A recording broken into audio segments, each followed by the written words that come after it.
উজিবু দাওয়াতাদ দাঈ ইযা দাআন ফালইস্তাজিবু লি ওয়াল ইউমিনু বি লাআল্লাহুম ইয়ারশুদুন।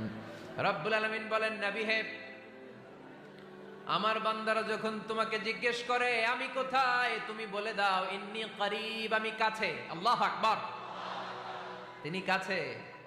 আল্লাহর হাবিব সাল্লাল্লাহু আলাইহি ওয়াসাল্লামকে আল্লাহ কমান্ড দিলেন, আপনি বলে দেন যখনই উম্মতেরা জিজ্ঞেস করবে আল্লাহ কোথায়, আমি কোথায়, আপনি বলে দেন ফা ইন্নী করিব, আমি কাছে।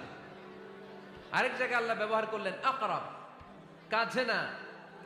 করিব মানে কাছে, আর আকরাব মানে সবচাইতে কাছে। The closest one, the most closest one, সবচাইতে কাছে। ওয়া নাহনু আকরাবু ইলাইহি মিন হাবলিল ওয়ারিদ। তোমার পেছনে যে স্পাইনাল কর্ড,